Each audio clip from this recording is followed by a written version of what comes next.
is more than martial art. I don't know what is it. Philosophy. Tai Chi to me is a system of exercise, of improving one's health, and also a form of self-defense. Well, in the beginning it was a recommendation from my Kung Fu teacher who said you must attend this class because you spend too much energy healing, because all I was doing was fighting. I was fighting representing the Shaolin school. And Master Kwan recommended that I attend this class, and it was kind of a slow, methodical posture class. Tai Chi is a series of movements done in slow motion that are meant to give you an ability to defend yourself by having various martial art techniques and give you good health. When I was a child and I saw some old man or some people in China and they doing like a martial art but very slowly, it's beautiful. And I said, what is that? Then when I growing up, I know that's Tai Chi. That's a part of the martial art. And it's not force, but they have the small movement, and something is more than martial art. It's been practiced for hundreds of years, mostly in the East, but it's becoming more and more popular in the West. Tai Chi Chuan, to the casual observer, is, well, the form of Tai Chi Chuan is a dance-like, very slow, graceful series of movements. And sometimes it's hard for people not involved in Tai Chi Chuan to imagine how it could be effective as a form of self-defense. Probably easier to imagine that these movements, which are in some way yoga-like, can be beneficial as an exercise, a means of improving your health. The thing that attracted me to Tai Chi was the impression that these elderly Chinese people I saw performing Tai Chi in various parks around New York City, in news clips that I see on TV, that these people were able to perform movements and they had a sense of balance that a lot of elderly people, and people even not so elderly, do not possess. And if the young people, they learn Tai Chi and they want to get more relaxed. And the older people want to learn Tai Chi, usually they want to get better health. And in our group, in the morning, so mostly our members, they retire and they come here, do the morning exercise and hang out and do some Tai Chi. And when I learned Tai Chi since my 48. And then my first Sifu, my master, is Mr. Moy. And he's 80 years old when he teach me. Tai Chi, if you use for fighting, it's very quick. But why we practicing slowly? Because it's slowly, and then you feel your body move. It's correct or not. And then when you slowly, and then you know where is your weight. If it's so quick, I don't know how to say. 我講你個重心，你I say Chinese, I can say Chinese. I mean your weight, you know, if snow, then you could feel where's your weight. And in Tai Chi, the mostly important is your weight. You have to relax your weight, and your spine has straight, and your head have upright, like it's handing a roll on you. 太極拳咧，佢主要咧嘅特點咧，就係喺你個重心啦，同埋即係話咧要鬆腰、沉肩、聚爪，同埋咧個頭咧就係要虛圓嘅，佢係咁講，即係好似話有一條繩咁樣定住你咁。沉肩聚爪、鬆腰係太極最主要嘅特點，但係要做到呢一點咧，唔係咁容易。咁我而家仲繼續喺度學緊，雖然學咗已經10年啦，但係我諗我一世都可能學唔到。I said Tai Chi look easy, but it's really difficult. So you have to relax, and your weight, your shoulder relax, and your leg relax, your head upright, straight. It's not that easy. And then, in my whole life, I don't know, I could really into the Tai Chi, I hope. Tai Chi is a very social practice. Go into any park anywhere in the world these days and you'll find a community of people practicing Tai Chi. And the greatest thing about it is not, well, as a student coming into a strange culture, my experience has been that every morning I was greeted with a Josan, good morning, Ni hao ma, how are you? It didn't matter how bad I was, didn't matter how good I was. If I attended the class, the teacher greeted me with a smile, as all my classmates did. Most of them did not speak the English language, and we still know how to smile. And afterwards we'd go to Yup Cha, we'd go to tea, and we'd have some dim sum or some chow fun or some whatever you were into. We'd all share plates of stuff, and I think it's the greatest joy about the Tai Chi is that we get out, we're happy to be alive, we've all moved our energy, we all found some common ground, and we almost cross cultures at that moment and just are. So the socialization is the most wonderful part of this Tai Chi experience for me. The thing you're aiming for in the practice of Tai Chi is relaxation. One of my teachers reported to me that Chen Man-shing used to say, relax, relax, relax, and when you think you're relaxed, relax some more.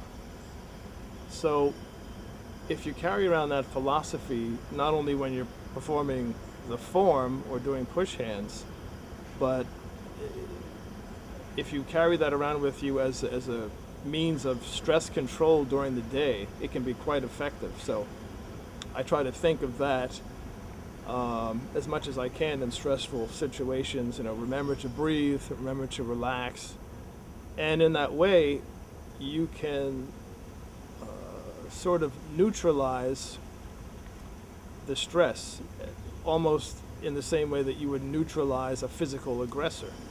You neutralize those things. They're there, they're real, but you don't have to make them gigantic entities in your head. You can sort of put it on the side. Okay, I'll deal with that, in the following way, but I'm not going to let it stress me out or incapacitate me. Relaxation is the sine qua non of Tai Chi. Without relaxation, you're not doing Tai Chi. Tai Chi is founded and based on the idea that you're relaxed most of the time. Tai Chi is relaxed and strong. Relaxed when it's relaxed and strong when it's strong. 99% of the time it's relaxed, and then at one point, like a bullwhip, it becomes as hard as steel. The bullwhip, when you first move your arm and bullwhip flies out, is relaxed. If it hits something before the focus, it wouldn't hurt at all. It would just be a slap. But when it hits the final focus, it's like a nail hitting you. And that's the way it is with any strike or blow in Tai Chi. It's completely relaxed until it hits, and when it hits, it becomes absolutely steel. In 1970, I started to do Aikido Tai Taekwondo. And I learned here at the Aikido Martial Arts Center in Brooklyn, New York. I stayed with the master until he passed on. I actually, in '82, became the director of the Aikido Martial Arts Center. I continued to express his expression up until 1987 when I joined Master Kwan's Kung Fu Academy in Chicago.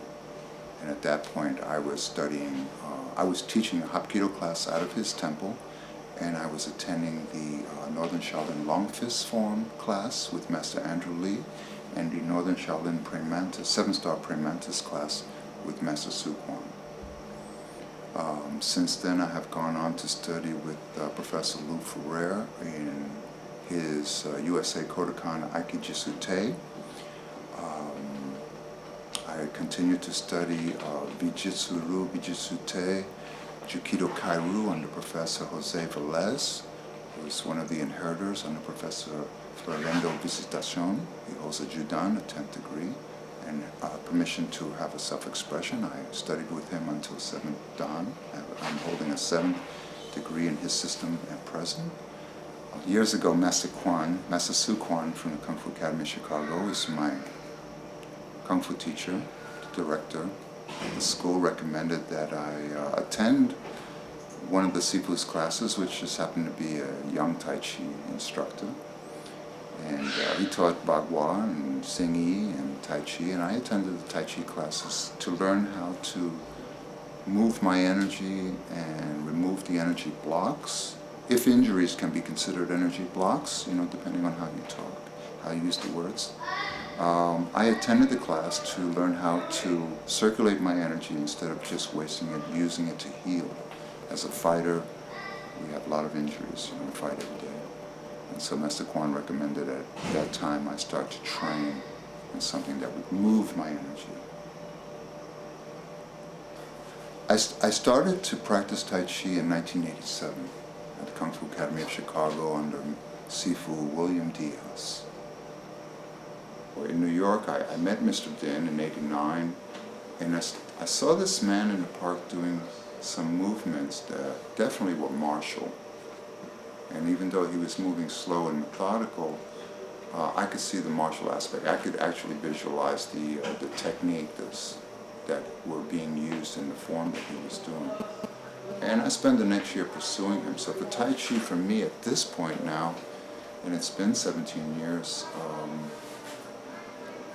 it's a moving meditation. I never was someone to sit still and do a posture and sit upright and meditate. I'd always fall asleep, but moving meditation works for me. And what happened was, over the years of doing martial arts, I have a lot of injuries. And Tai Chi for me has been multiple things. It's been a way of rejuvenating my joints, my tendons, my ligaments, the injuries I've had. It's been a way of opening up all my points to allow the energy to flow through again where I had damage before. I don't know if I can describe Tai Chi because I only have my own perception to deal with. And so it's the only standpoint I can come from, but I don't know, I think it's a wonderful interaction that people can do alone or with other people. They can do it in a small space or a big space, an open space, a closed space. I think, how do I describe it? I think it's supposed, to me, it's a continuous flow of movement. It's a continuous flow of conscientious movements. Everything is considered. Same time you're learning about your separation of the joints, same time you're moving in unison, mind, body, spirit. This is what Tai Chi is for me. Continuous movement. But you know, let's say it's like the dragon. The dragon, from what I understand, is a mystical being, not mystical, but mythical being, almost illusionary. If you don't believe in the magic, you definitely don't believe in the dragon. But yeah, this is definitely magic on Earth with this vehicle as a vehicle to take you there. I've heard various stories about abilities of certain martial arts practitioners. One of them certainly Chen Manching, but in the other martial art that I practice, Aikido, the founder of Aikido, a man now deceased for quite a while, Morihei Ueshiba, there are things that he supposedly was able to do, movements that people swear he was able to make so fast that it just defied belief, that a human being could do these things. And there are a lot of people, supposedly eyewitnesses, who have seen him do these things. A lot of his students who are still alive, still teaching Aikido, who experienced abilities of this guy that would seem to be somehow super normal. And actually my own Aikido teacher, he at one point dabbled in Tai Chi, and he actually had the experience of doing push hands with Chen Manching here in New York. And he said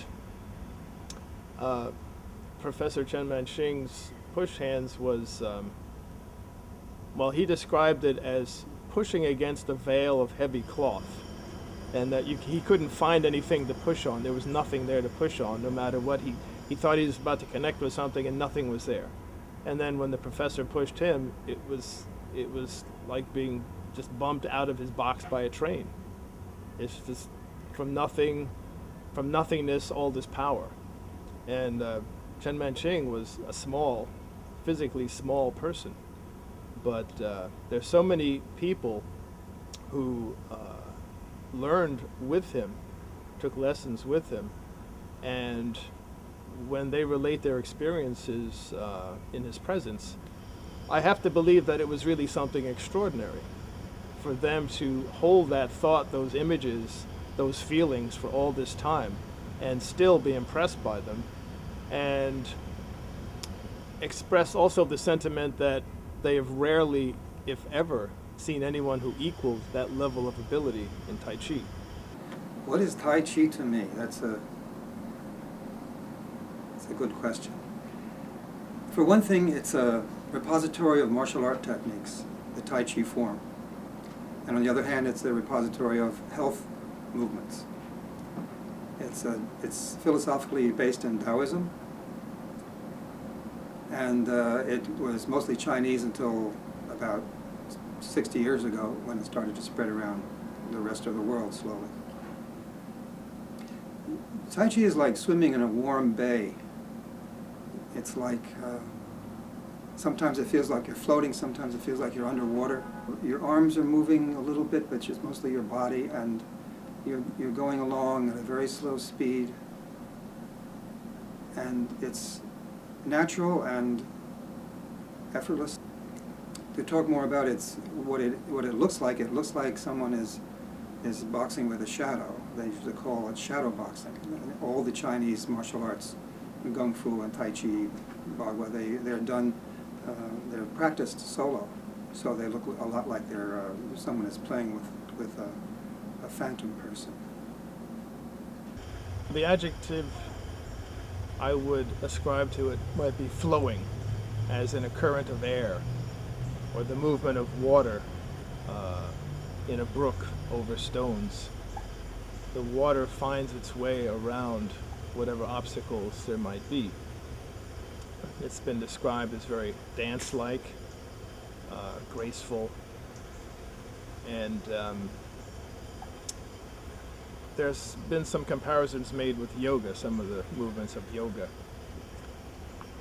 I began Tai Chi because I became curious about it after observing people doing Tai Chi back in the early to late 80s.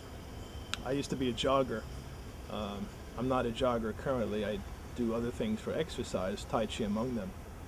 But when I was jogging in a nearby park, I remember seeing an elderly man early in the morning, if I got out there early enough, and he would be practicing a Tai Chi form. I would watch this guy and just be impressed by what he could do at his age. a little bit later on, in my neighborhood, I saw an elderly Chinese couple doing a Tai Chi form. And I would often stop there in the morning and just watch them. And after a while, they got used to seeing me there. And I came to the conclusion, having seen newsreels on the TV of groups of people, many of them at an advanced age doing Tai Chi forms, that these folks are onto something. Whatever this is, it seems beneficial for the body as an exercise, and who knows what else. So that's how I became curious about Tai Chi, and eventually I tried to prevail upon this elderly couple to teach me some of the Tai Chi. These people didn't speak any English, and I didn't speak any Chinese, so he was not too thrilled with the idea of taking me on as a student. But his wife seemed to be warmer toward me, and she sort of intervened on my behalf and got the old man to grudgingly accept me to come into their space, which at the time was an abandoned lot. And so one day I just went in and I tried to follow them, just repeating whatever I saw. And the form of Tai Chi that they did was a longer form, not that easy to follow. Not that any Tai Chi form would be easy to follow for a pure beginner. But I tried to follow this old guy, and I found out that after the 20 minutes or so that it took him to get through his form, I found it was excruciating. My body was in pain in a few different places, and it was clear to me eventually that I had to get an English-speaking teacher to tell me what else was going on besides just the physical movement, because I was sure that there were other things that I should be thinking about and doing as I did the form. So, but that's how I started, and after that I sought out English-speaking teachers and learned a form, which was not the same as their form, but it was a good form to learn. That is the Yang style short form, as taught by Ken Van Sickle. I believe the form that the old man was performing was some form of a Chen style. This is not something that I've spent a lot of time studying or researching.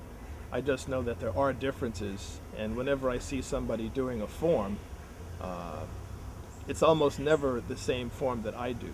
There are always little variations. It might be longer, because the form that I do is 37 movements. It's a short form. It's called a short form. So a lot of the other forms are more involved, take more time. And I think they're interesting. What I like to observe are the similarities of the movements between one form or another form, regardless of how many differences there might be. There's always connections between these forms. So I enjoy observing that, trying to pick out the similarities between my form and other people's forms. But you could probably spend a lifetime just researching all of that stuff, which I don't really have time to do. And so I just acquire knowledge as it acquires me. I'm somewhat familiar with the other styles of Tai Chi, which would be Wudang, Wu, and the other Wu, and Sun and Chen, and the mainland styles. And I'm a little bit familiar with the movements and what their philosophy is. But I started with this one, and that's why I'm most fond of it, because I understand it better. And I also, philosophically, am closer to the ideas of Chen Man Cheng about what it's all about than the other forms. I don't put my emphasis on the martial art only. It's part of it. But mainly I'm interested in the philosophy and the health aspects. After I was studying Tai Chi for about 20 years, I studied Bagua for a little over a year. And I really liked it a lot, and I think it's just as high a level art as Tai Chi. But I couldn't really concentrate on two things, because I'm doing Tai Chi, I'm doing form, and I'm doing push hands, and I'm doing sword form, and I'm doing fencing, and so it's just too many things to do another art. So I stopped doing it, but I admire it a lot. I only study Tai Chi. The popular, it's Wu style and Yang style, Chan style. And another Wu style is different Wu, it's different last name. And Sun style. Now, usually they do that in the competition form. In China, the simplified 24 form, and they create a form. It's look more opening and beautiful to do the exercise. They base it, the 24 simplified Tai Chi trend is based on the Yang style. The old Yang style, they have a small step. It's more like fighting at the old time. It's one of the martial art. Tai Chi Chuan, it's a martial art. And so they have a small step, and the hand move not like that open. It's smaller. It's good for push hand or fighting. It's more used. But if you just do the regular exercise, if you do more opening and see much better and beautiful, and like that. And then after they have the 24 and the Chan style and the Wu style and the Sun style. Hey, Tai Chi Chuan only Yang style. It must have our style, and then they create a 42 the competitions, including 5 Yang, Chan, Wu, Sun, and Wu. So everybody's fine. The 42 is I like the best. I learned Chan styles too, and Sun style. I think I follow one Sifu to learn a little bit, but I forgot, and some Wu style. So they are good. Tai Chi, they have some name like this movement, right? That's the White Queen spreads its wings. And in 24, our first movement, like this, right? Like this. Because the wild horse pass its mane.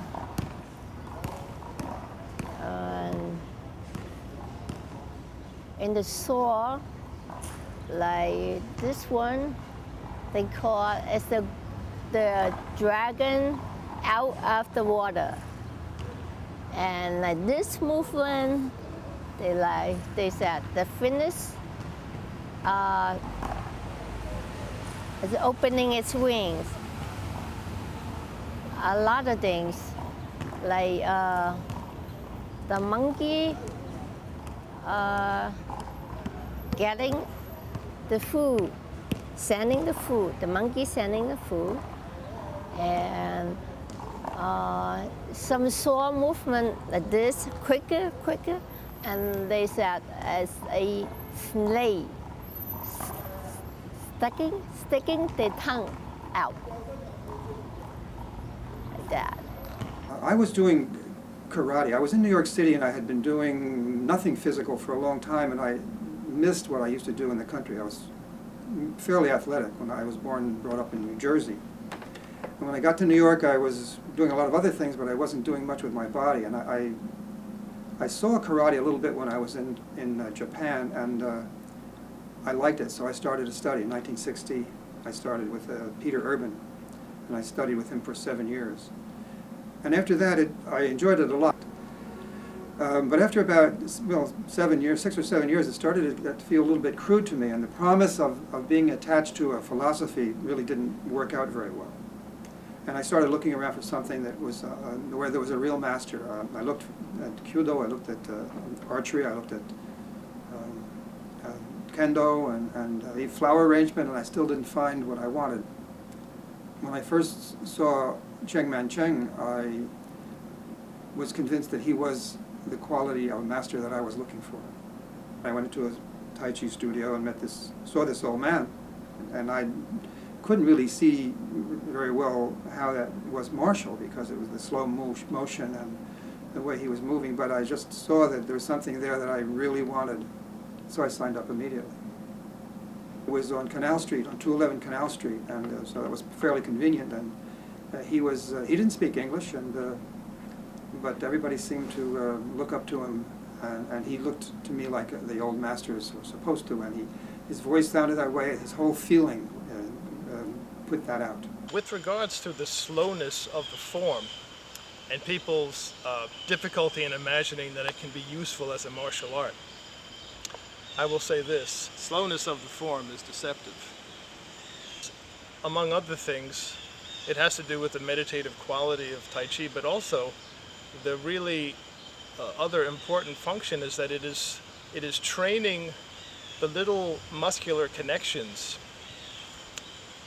of your body, training them slowly in a way that they cannot be trained if you're moving faster. One of the best illustrations I can think of is the training of a musician, because I'm also a musician. In the beginning, you do things very slow because you can't do them fast. So you do scales slowly, and you're educating all the muscles involved in playing the piano or the violin or any other instrument. You're training those muscles slowly, what they have to do. And in training them that slowly, they build up memory, they build up strength, and it eventually allows you to go fast. So people who are doing the form very slowly, over time, they develop, those muscles can move very quickly if they have to. I wasn't exactly attracted to Tai Chi in the beginning because I didn't know what it was. I saw Cheng Man-cheng. In the first class I watched, he was doing these slow motion form movements, and they were beautiful, but I didn't see that they had much to do with martial art, which is what I would like to have been studying. And then after that class ended, there was another class which was called Push Hands, which was a physical dialogue between two people. There were all people lined up in pairs. And there were several people in the class that already I knew from martial arts who were high-level martial artists, and he was bouncing them off the walls with no effort at all. So I said, oh, okay, this must work that way also. Applications are self-defense.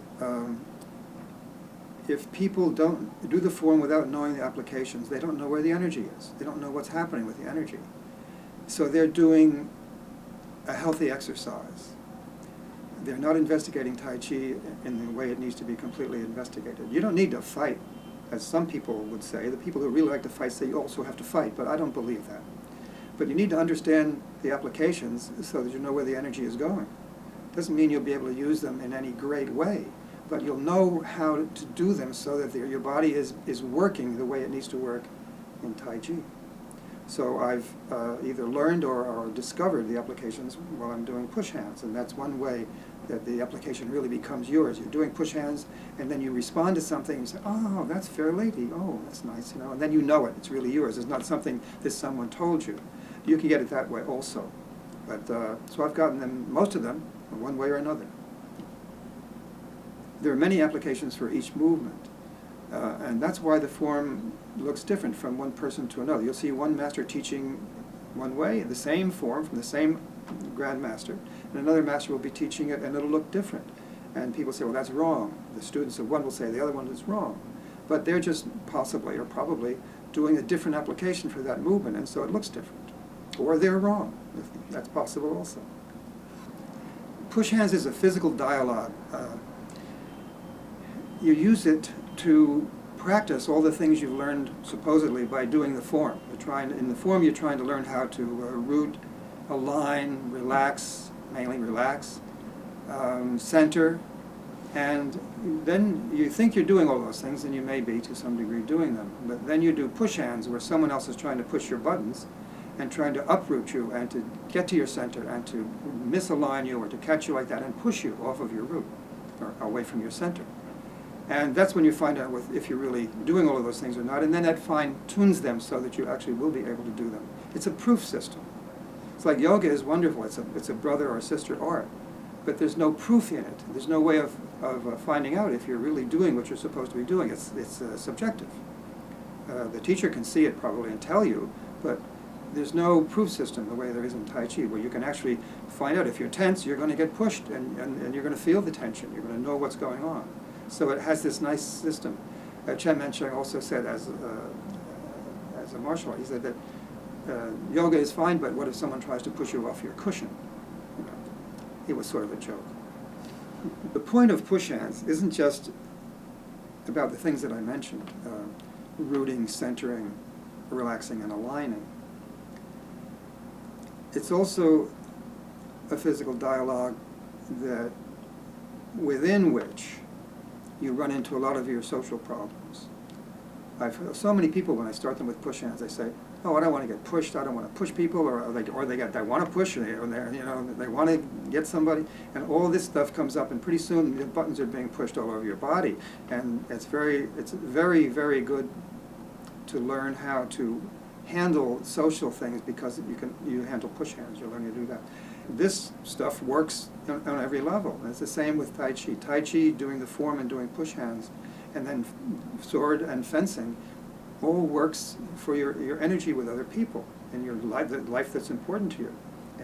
We learn it in a safe space, and then we take it out where we can use it. So when someone comes at you with bad energy, whether it's a strike, or whether it's an insult, or just a look, you can neutralize it. You don't need to take it, or you don't need to get mad and give it back. You can actually play with it and take the energy and use it. Give it back in a way. You give it back, clean it, give it back, play with it, help it. Every sport that I did, I got much better at from doing Tai Chi. And even in film, I was a filmmaker for most of my life, and at a certain point, when I had started doing Tai Chi, I was grip, and I had started to do my dolly work became much better immediately, because it was relaxed, and it was very, I could feel. When you're doing push hands, it's all about feeling the other person, feeling their energy through their body, through the contact that you make. And that's a very important thing in the rest of your life. It's also about letting go of tensions in your body. And anywhere in the body that there are tensions, it numbs it. The feeling isn't there. So what you're doing is getting rid of all the hard parts in your body, all the tensions, and letting the feeling come through, so you get sensitive to things. Tai Chi is based in Taoist philosophy, and if one can say anything about what Taoist philosophy is, it's about opposites. It's about duality and opposites. And so everything is figured out in two directions, or in two levels, up and down, left and right, hard and soft. And that sounds cute, but actually when you're doing Tai Chi, it first comes up in push hands, or first did for me. When you're actually doing it, when you're doing it correctly with the principles, you actually are feeling that yin and yang, that opposite, how opposites are actually working. The symbol, the yin-yang symbol, which goes in two directions at the same time, when you're doing push hands correctly, you're actually doing that. You're part of that, and you feel it. So the philosophy is not something that's an idea that you talk about, which is good enough to do and fun, but you're actually being it. When I started doing Tai Chi, the only thing I saw there were swords. So after we did the form for a year, and then we did push hands for about a year, we were introduced to, we could take the sword form, the Tai Chi, or the Chinese double-edged straight-bladed sword, and that, I loved that. And in fact, in the very beginning, I was very good at it because I had done Western sword before, and I felt really hot about it. And then we started fencing, and there was a guy there, Don An, who had been, he started the sword class with me at the same time, but he had done Tai Chi for longer. So we started fencing. Even in the very beginning, when we started fencing, I was better than everybody else because I had done Western fencing, and I was using a little bit of that.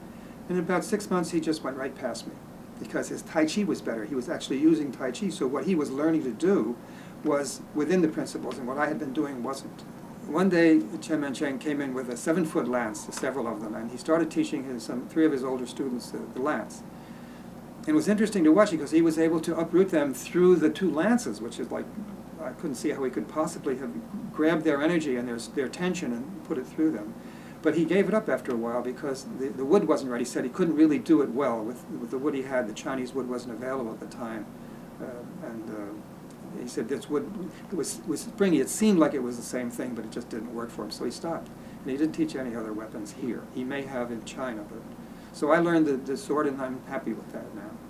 It took away all of my sword Jones, all of my weapon Joneses. Push hands, still for me, there's something that in push hands where I get tense. If I'm working with somebody who's on my level, has had a lot of experience and is very soft, I do very well with push hands. But with someone who's below my level but very strong and uses most of the principles, I have a hard time.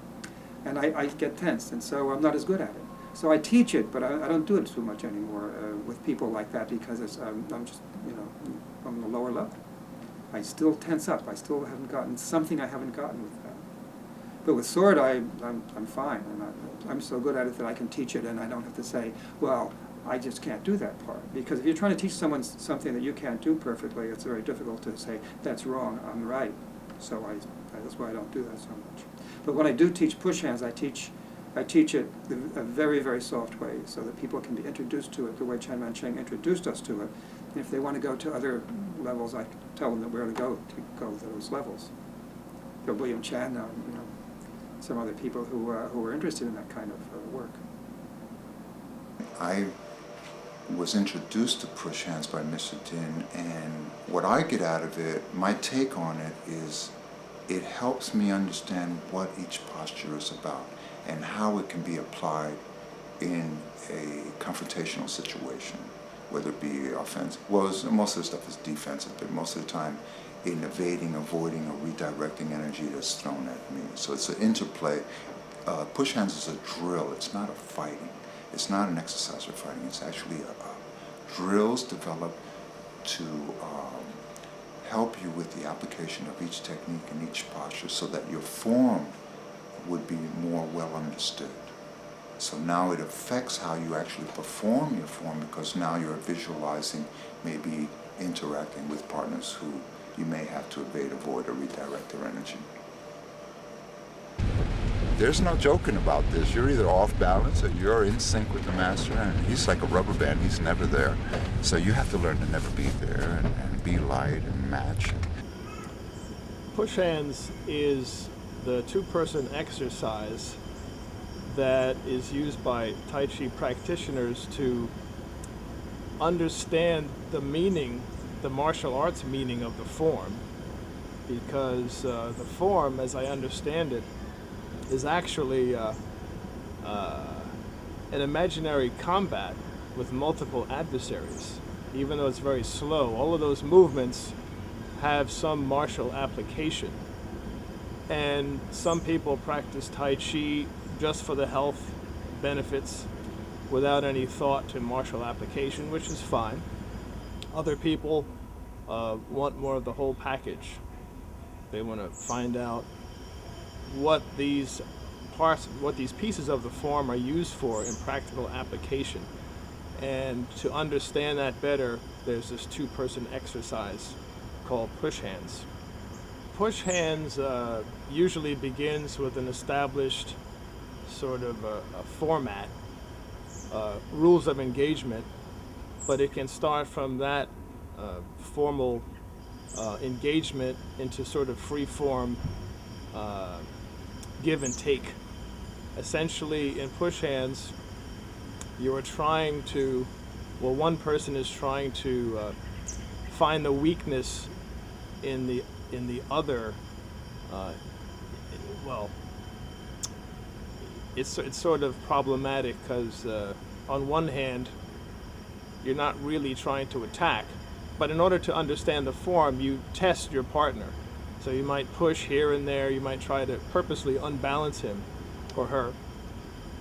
And the other person, in response, is supposed to be able to feel you coming and compensate or neutralize your action. So it's that sort of give and take which is the push hands exercise. And it can be very light, very calm, or it can be very rigorous, and for all intents and purposes, between some practitioners, look like a wrestling match. And somewhere in between those two extremes lies, I guess, the better part, the purest part of Tai Chi, which should not rely on a lot of muscular strength at all. It relies on the sensitivity that you have to the incoming energy from your partner. It relies on one's ability to yield to that incoming energy and to work with it as it comes in and transform it into something that is beneficial to you. Easier said than done, but it's sort of a puzzle that has to be solved whenever you take on an opponent in push hands. So it's not, the intent is not to attack your partner, it's sort of a dialogue. That might become a heated argument, but it should always remain amiable and constructive. I've had, I guess, a number of different partners for Tai Chi push hands, and they've ranged all across the board from very soft, some inexperienced, to very experienced, very hard, very tough people who insisted upon using muscle and turning it into a wrestling match. And it's very easy to get locked into this sort of ego-based struggle, well, you do that, I'll do this, I'll counter, I'll set up a whole strategy and so that I win. And some of the concepts, precepts of Tai Chi Chuan are based on just the opposite philosophy. In order to learn the real principles of Tai Chi Chuan, this blending, this uses of energy, you have to be prepared to give up that egotistical pursuit of winning, which is frankly not easy for most of us to do. And even when in your mind you have the idea of doing that, it's very subtle, and this desire to win, to outdo your opponent, it's rather insidious, and it will creep up on you when you least expect it. So it's something that you try to monitor and suppress or dismiss any way that you can, in the name of getting to deeper and deeper levels of the truth in this Tai Chi Chuan. You have to give up something to get something. And so they say, in order to learn Tai Chi Chuan, you have to invest in loss, which again is difficult for most of us to do. As you're doing the form or doing push hands, what you try to do is really take your focus from outside things and move them toward what you're doing, so that it doesn't cause stress, but you want to keep your mind on what you're doing. I mean, and also when you're doing push hands, if your mind is wandering, your opponent will have a definite advantage.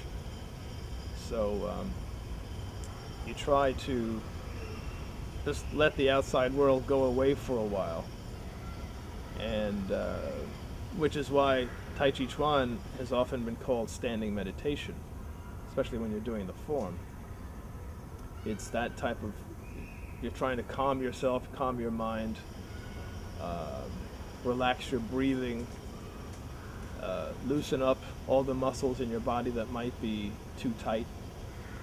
And doing all that induces a lot of health benefits. And it's a sort of form of stress management too. You can carry that concept, that principle with you throughout the day, not just when you're doing the form.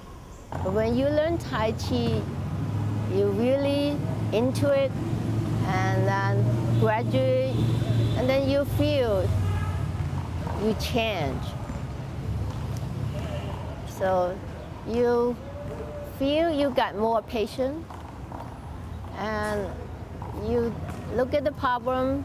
If before you, oh, I cannot stand it, but when you learn Tai Chi, after that, a while, and then you, oh, maybe I could do it the other way. I met Mr. Din in '89, and since then, it's been 17 years, I've been exclusively training with him in his form of Tai Chi. I've heard it called a lot of things. Depends on who's viewing. I mean, if you're speaking to the professional Tai Chi masters from China who can recite lineage and what province they come from and who founded and whoever is responsible, Mr. Din is just a schoolyard artist, playground artist, and they're frowned upon because they believe that the principles are not correct or may not be correct, and that maybe not be following the oral transmission of the masters that set down the different styles of Tai Chi.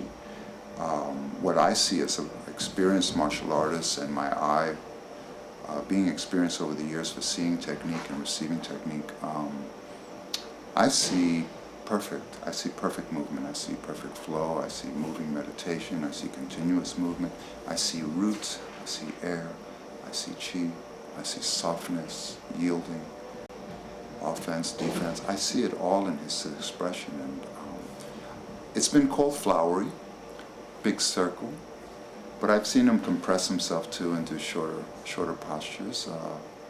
I would say Mr. Din is total flow, and I defy anyone to step up and counter that.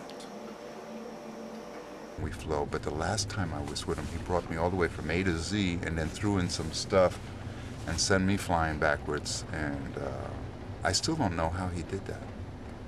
So every time I think I understand ABC, he goes DEF on me. Tai Chi is practiced slowly. Originally, it was taught one posture at a time, one posture per month. And you would investigate that, and you would investigate it and investigate it, and then when the teacher came, you would show your investigation and where you were in developing that first posture. Now, originally, my understanding, and I'm of the Latino culture, so the Chinese culture is foreign to me even now, but what I understand about it is you never approach the teacher for a lesson until you've worked on the last one. First, you need a root. First, you need by root, I'm not referring to the root of getting the energy from the ground at that point. I'm talking about you need a foundation. You need something. You need an alphabet. Like this language I'm using, this is my second language. I had to learn the ABCs, and everyone must, and one-syllable words, two-syllable words, what are the consonants, what are the vowels, and then we start making sentences and paragraphs and stories, and now we're talking. The same with the arts. You learn an alphabet, and that's how I teach my students, who I take to Mr. Din eventually. I teach them an alphabet. If each posture is A, B, or C, and it has certain variation and transitions, it's still A, big A, small a, you know, and we combine this to create a dialogue, and at that point we go to Mr. Din and we can talk, and we talk through this dialogue. The movements in Tai Chi are done slowly, they're practiced slowly. It's a conscientious act. It's very challenging to move in a slow position, to hold a posture, to sit in a horse stance, for example, or a cat stance, or one-legged stance, or what they call post, or golden rooster stand on one leg. Very hard to move slowly and be in control of everything, what the mind is thinking, what the body is feeling, what the air is doing, what technique. It appears that maybe in Tai Chi the arm movements are independent of the body movements, but they're really in synchronization. You know, a major part of the practice is relaxation. You can practice tense, but you won't get great results. You also won't last very long. You won't reap any of the benefits of the Tai Chi practice. In the Chinese community around the world, the people who come out, they come out for health reasons, they come out for rehabilitative practice reasons, you know. Doctors recommend it to them to get out and circulate and breathe. It's a very social time. Relaxation is key in learning the correct postures, in learning the correct breath to coordinate with the postures, and actually into practice, getting into the practice of continuous flow of movement. Cannot be done without proper relaxation. Regarding the breathing, I think it's of the utmost importance. I think as long as you're alive, you'll have to breathe. I don't think anyone can escape it. Even the last breath is our breath as you're leaving. And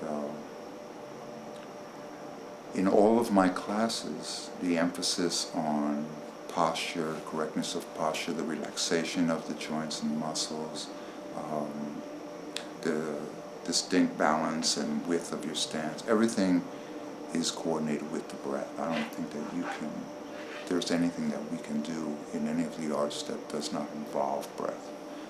Every technique has a breath. I think it's the responsibility of the student to find out what that is. And what I did to investigate further in my own research, my own practice, was to change speeds. And you'd be surprised how that will change the focus of your breath and your posture, your transition movement, your balance. Everything is challenged at that point. So I'll practice very, very slow, practice medium speed, I practice fast. Of course, I do this in private. I do not do that with my teacher or with students of mine. But breath is everything. In the beginning, breathing should be just there. Many people shallow breathe, and many people hold their breath for periods of time when they're doing anything else. When their mind is concentrating on anything else, they'll stop breathing or they'll breathe shallow. You just need to breathe. We try to get the students to breathe. If you try to get them to breathe in any certain way, then it's going to become very complicated for them to think about anything else or to do anything else.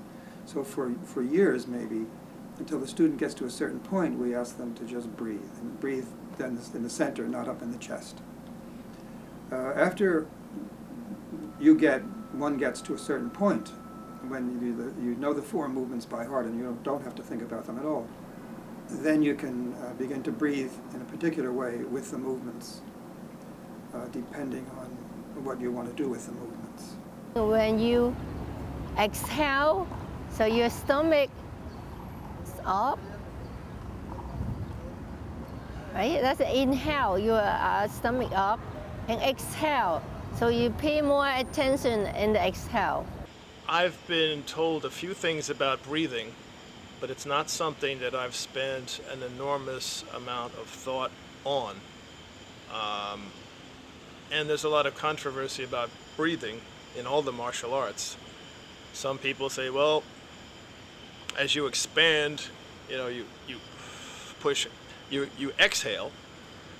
Some people say you inhale as you expand. I've been taught in Tai Chi in particular that as you expand, it's like you're filling up a balloon. You inhale, and you use that inhale to distribute energy outwards, like you're blowing up a balloon or a basketball. You fill it up, and things on the surface of that balloon are going to be forced outward. There are the people who say just the opposite. So it's a never-ending controversy, but in general, I like the filling up as you expand philosophy. I'm not taking any formal lessons in Tai Chi right now, but what I try to do, what I've been doing mostly, is I try to do the form that I learned at least once a day, if nothing else. And for quite a while, I haven't been doing any push hands practice at all. So I was fortunate to be introduced to this guy who works out in a park in Brooklyn. I feel fortunate that he's accepted me informally as a sort of a student. So now I'm getting more push hands practice than I have in a long time, and I'm learning something from this guy.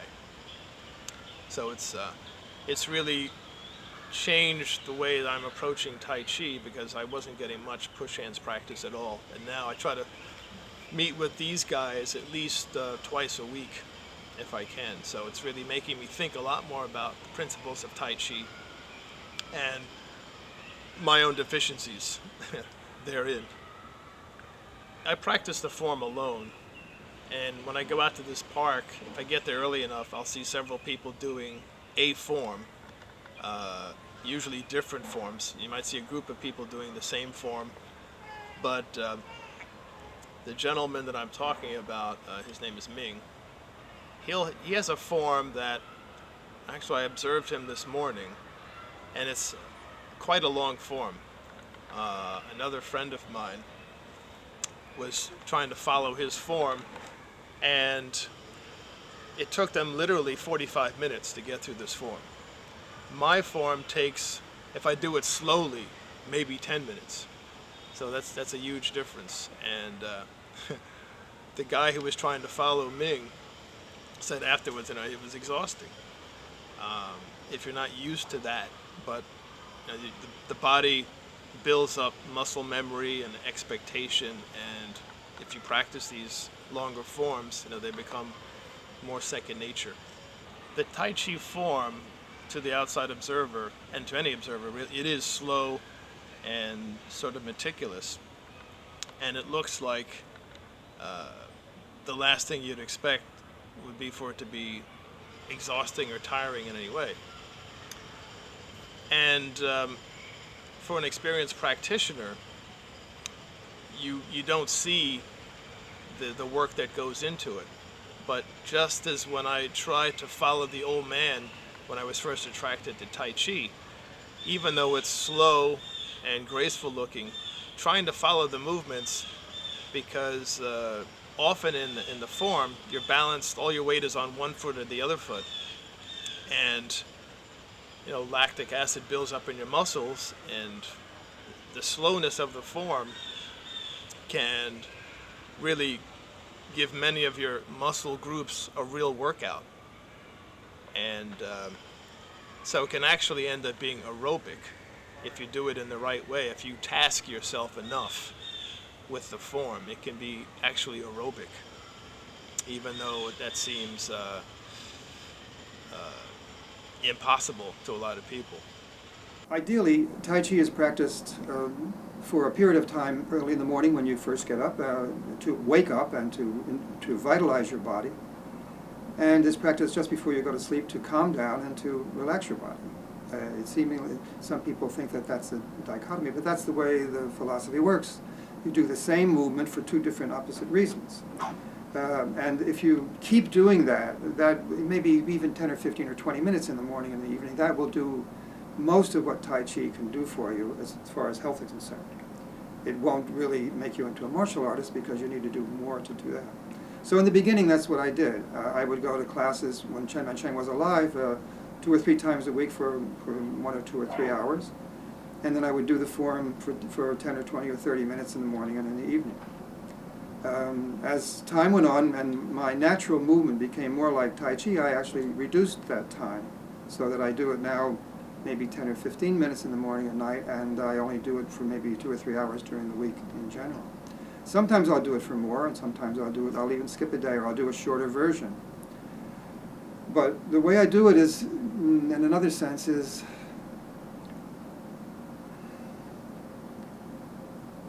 so that I'm not doing it. I want to try to be there with it, and it's sort of like moving meditation, which they also call Tai Chi. To be inside myself while I'm doing it, and not to actually be thinking about anything else particular. If I am thinking about something else, then when I'm doing the other thing, then I'll let that be, think about the Tai Chi, because it'll be interdependent that way. But, so I still teach, I've been teaching, and teaching is doing it on another level. It's like your PhD. So I've been teaching for about 25 years, and that's been very, very good. I really enjoyed doing that. So I teach maybe 3 or 4 hours a week, and I do it usually a couple times a day. Yeah. There's a co-op that I go to on Sundays at Maggie Newman's, where we have 2 hours we work together. So we'll do form together, sword form, fencing, push hands, It's a nice time to socially get together and just do Tai Chi, sit and talk about it, you know, whatever. Very seldom do I just go out and do Tai Chi with somebody. Mostly I'm doing it with other people because I'm teaching them, or I'm doing a workshop, and then I do it with a lot of people. So alone, but I do it alone when I'm alone. Standing, it's an excellent, it's the highest exercise in Tai Chi. The higher level is the standing position. They said that's a kind of Qigong. The Qigong, so you use your dantian to inhale and exhale. I think it's like yoga. Standing is another way of doing Tai Chi. Instead of doing the movement, you stand in a position, any one of the positions, and investigate what that position has to inform you of. When you stand in that position, you have to find out anything that's holding or hard or tense or distressed or burning or too cold, too hot, and release that, dissolve it and let it go. And then until you find that you're in that position purely. Then the position itself, because of its function of what it does, if you know that, will start to give your body information about it and make you stronger with that either the health aspect or the martial aspect of it, depending on which one you're looking for, which one your mind is concentrating on. And standing is a very, very good thing to do. There are 2 or 3 different positions that are the ones that are very, most people do, standing on, like they play the guitar position, for instance. Standing is an excellent way to get power. It's an excellent way to investigate the applications of the movement.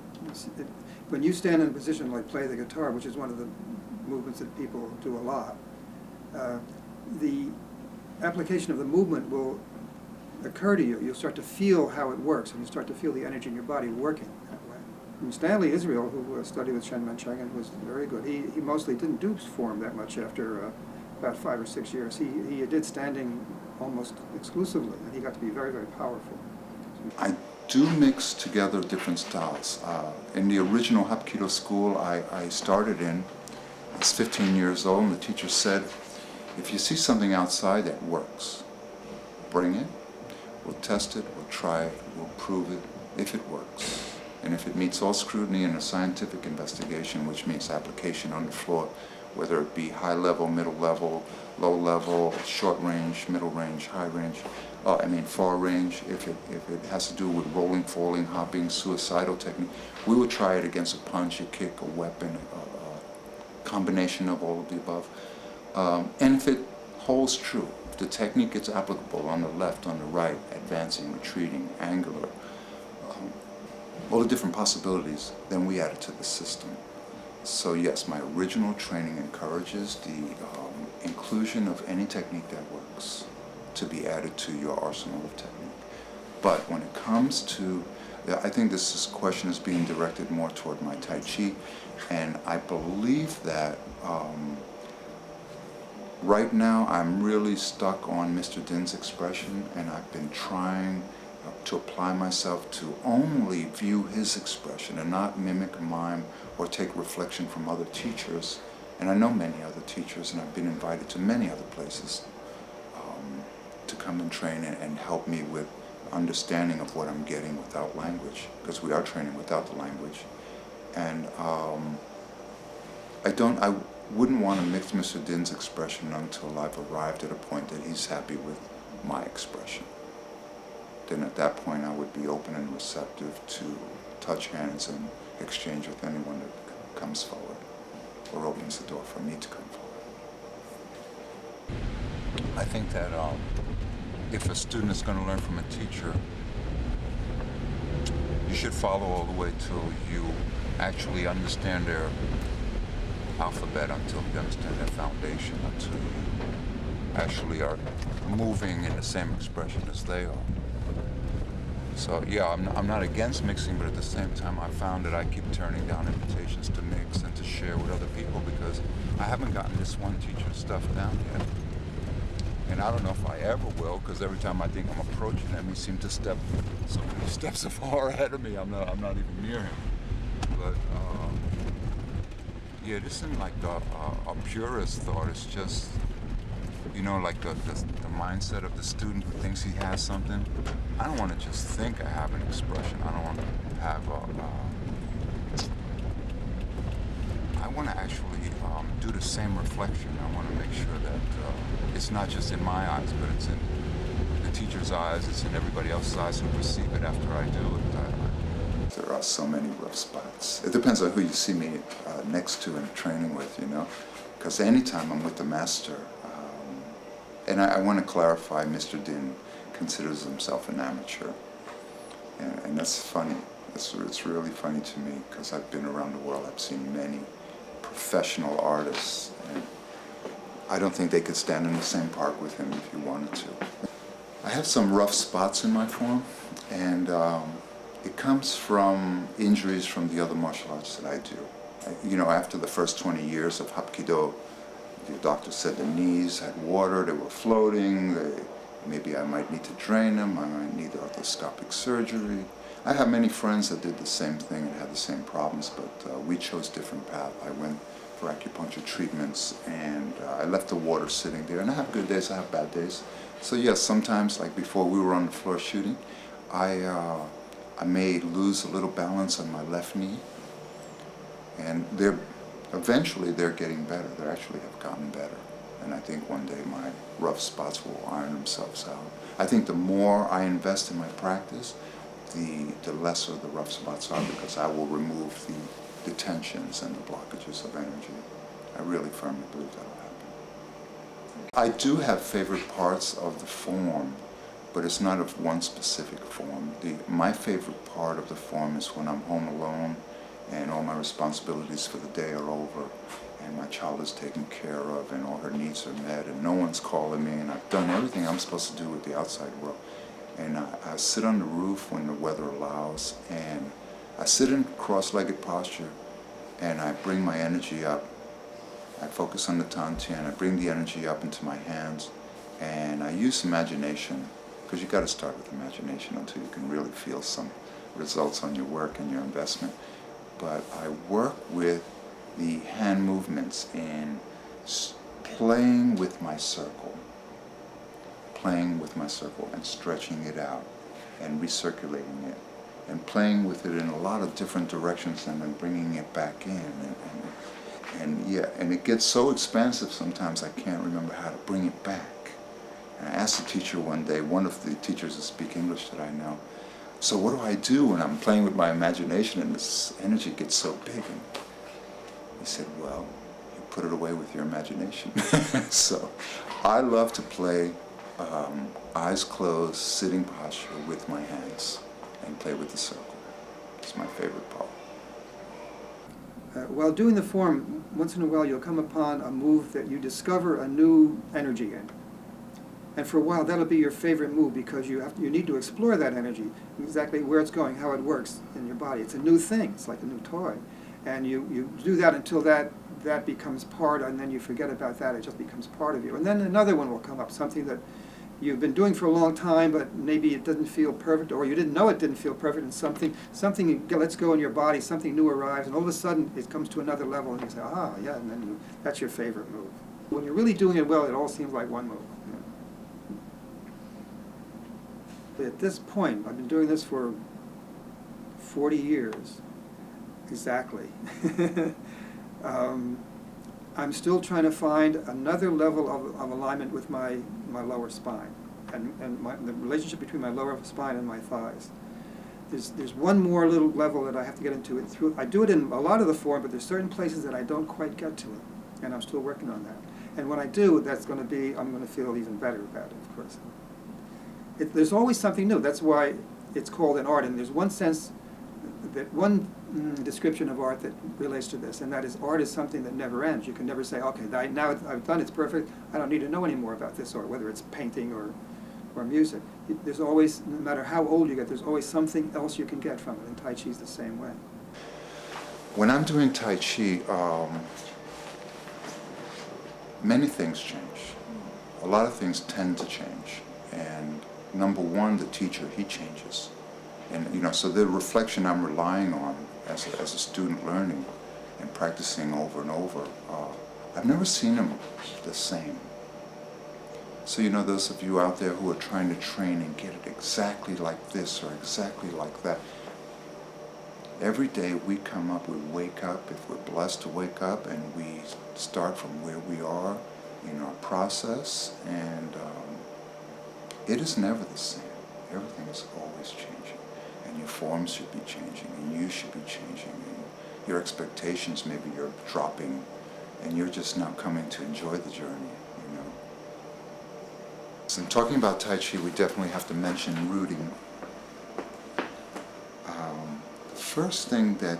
The first posture that we learn is this posture called central equilibrium.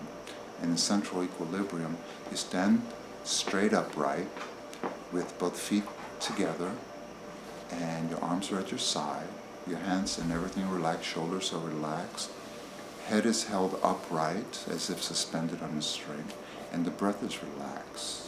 There are actually 3 Tantian, but we'll just talk about the main Tantian, which is just below the navel. And it isn't really a physical, geographical place, but you're not going to see anything there if you put a machine inside and look, but we send the air here. It's the storehouse, it's the warehouse for the energy.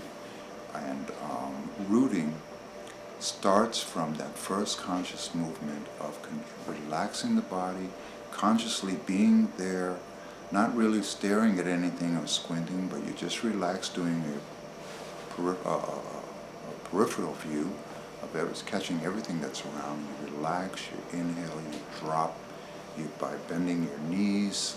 And rooting is when I connect with the earth and draw energy from the earth inside, and when I establish my base so that I can be static.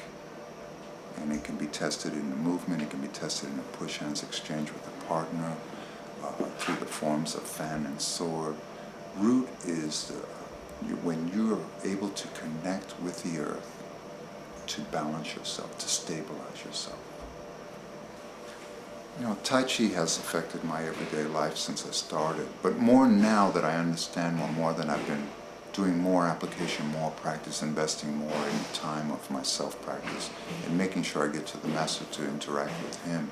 I've actually developed some students that help me practice before I interact with him, and now we're all going together as classmates into the class.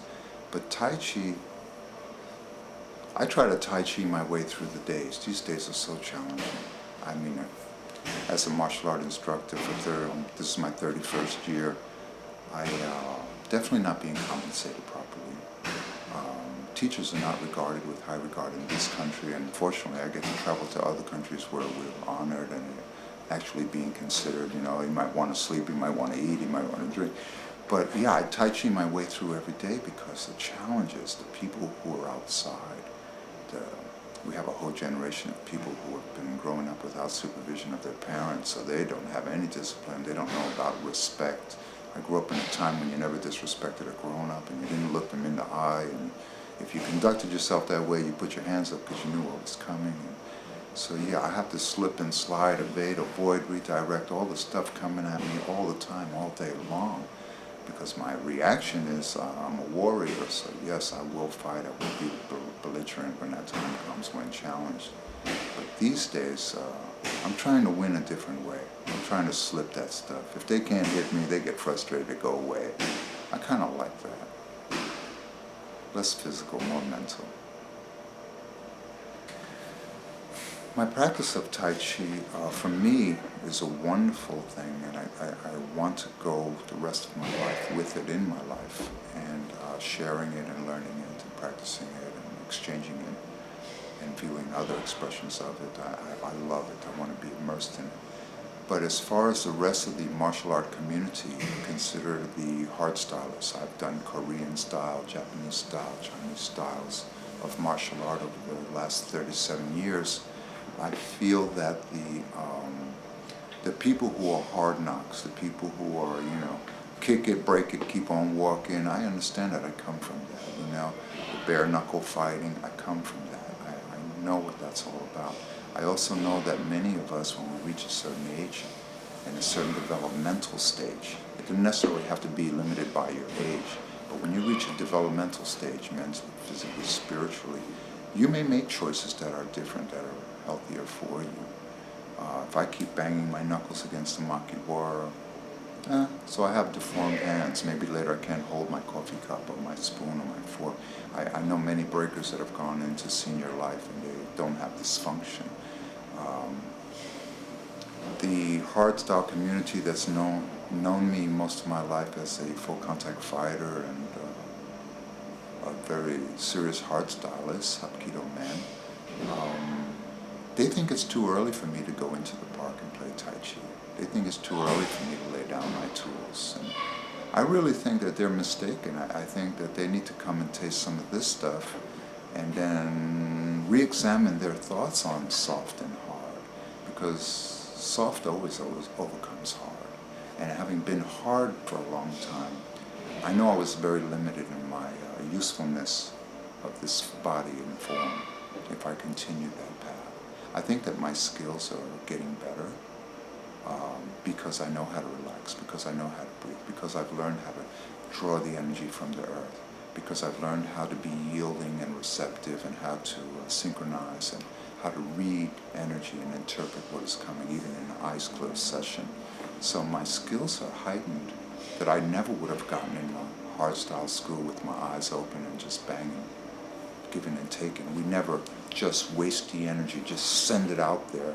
Everything is recirculated and reusable. We're never wasting energy. So I'm taking that into my old age. And looking forward to those hardstylists moving with me later. And we'll see if they can. I think anyone's form will evolve over time. And usually, when you learn a form, you tend to learn it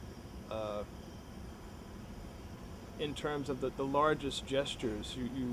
The movements are bigger than they might be with somebody who's been practicing that same form for, say, 20 years. The tendency is for the movements to become smaller, more compact, less easy to see as you gain more experience in them. You do them big, as we say in the beginning, just to understand what they are and how they work. But the same principle can be included in a smaller movement and still have the same effect or even a greater effect. So over time, there's a natural process of refining your movements so that they become more efficient, they use less energy, and I think this happens in a lot of martial arts. I had studied briefly judo for a couple of years when I was in college, and I was interested in judo, but my interest really never attained the level of interest that I now have in other martial arts, Tai Chi Chuan and also Aikido. Tai Chi was, as I said, I saw it as an interesting and good long-term investment, although it was sort of mysterious. Aikido was more obvious and more immediately accessible. So I ended up getting involved in both of those.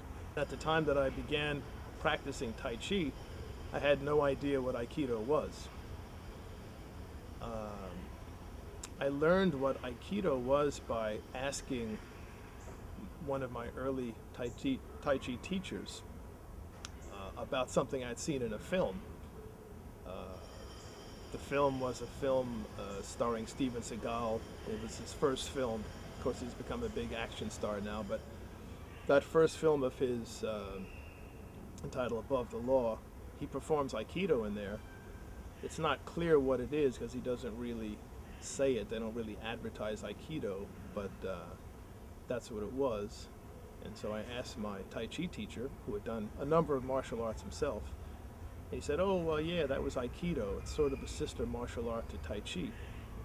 So it seemed that these two martial arts had something in common, used some of the same principles, so it seemed like it might make sense to investigate Aikido as well. The premise in Tai Chi is quite different from the premise of Aikido.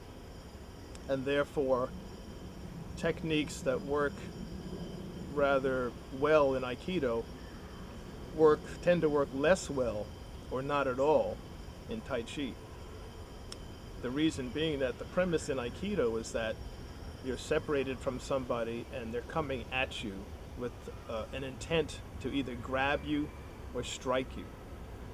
And the reception that an Aikidoist gives to that intent is to receive the strike or the grab, blend with it, and lead it somewhere else, which is beneficial to the person being attacked, without using a lot of muscle, without getting into a struggle.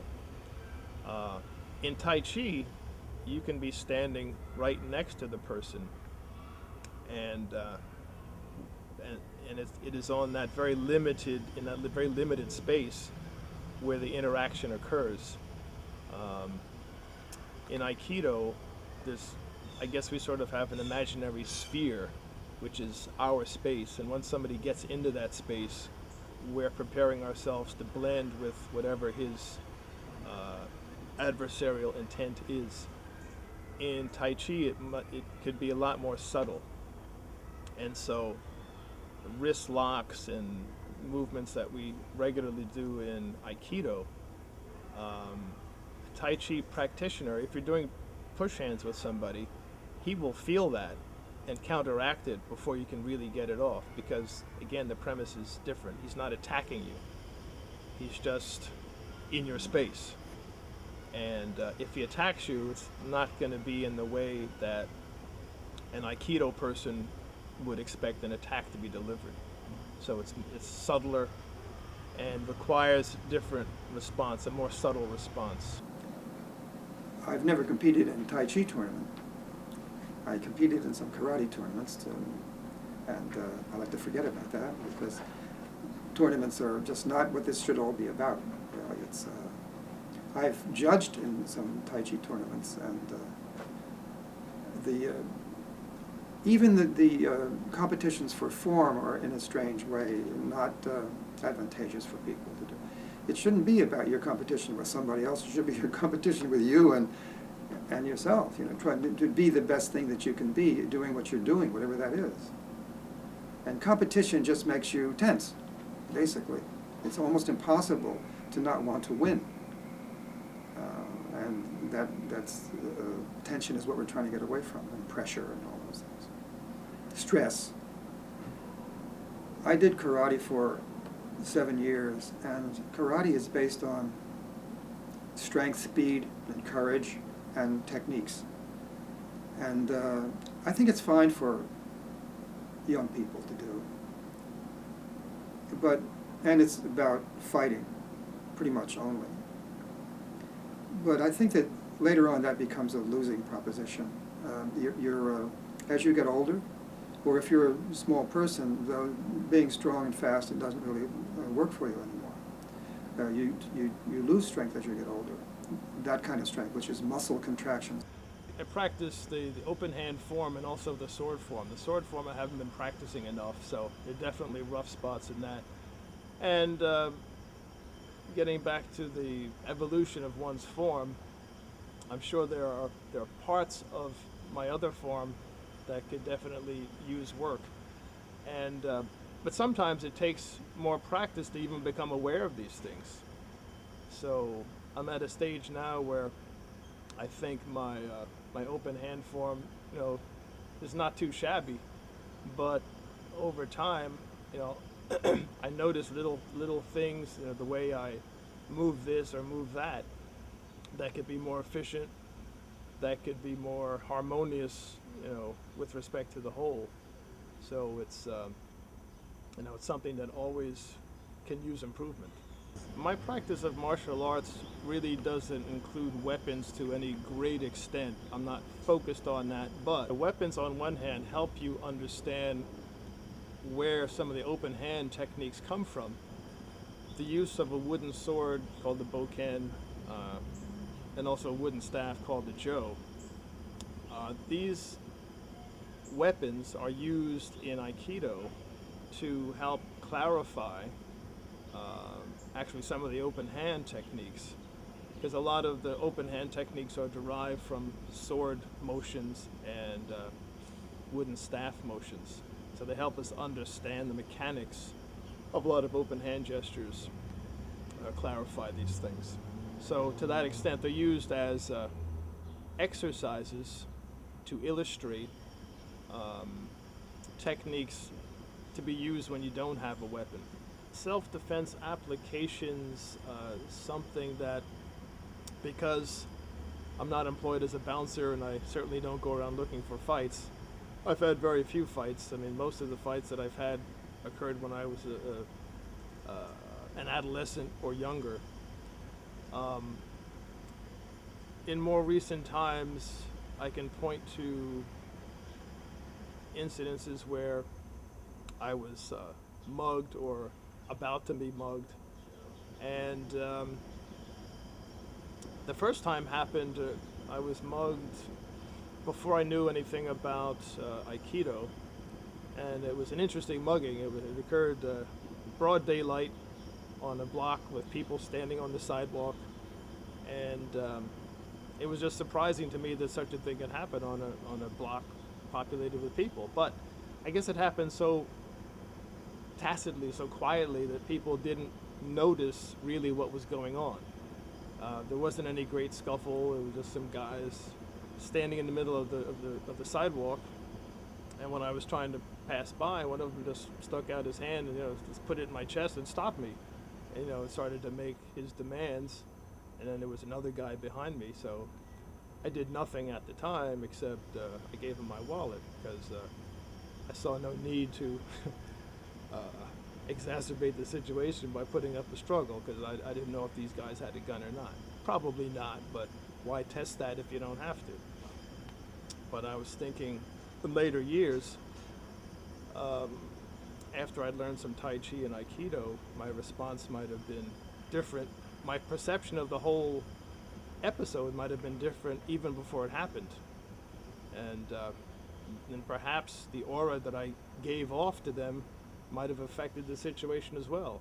I very much believe that once you start to practice some of these arts, some of these movements, they affect, in a certain way, the energy that you give off, the face that you present to others, potential attackers. And I think it helps build your confidence. I mean, even if your actual skills aren't that great, I think it helps build your confidence to the point where you exude a different quality to a potential attacker that might make them reconsider attacking you. I just want to say I appreciate the opportunity to be able to talk about this, because I've done it, I guess, very informally. I've never really been interviewed in this fashion about Tai Chi, so it forces me to think more about it myself. So it's a unique opportunity for me. So I thank you guys for getting me to do this. If you're doing Tai Chi, it's a point of being, it's a point of doing it. And wherever I am in my stage of development, it's just where I am. So I'm not concerned about that. You can't fail this. It's not like there's going to be a test at the end of it, I want to say something to the Tai Chi community. I want to say something to all the martial art community, and just from my own experience, to speak my experience, to speak what's on my journey. Everyone will have their own journey, their own perception, their own experience, maybe their own reflector. But as you continue the reflections that have been shared with you, I think there's a piece. Everyone may have a piece of the puzzle.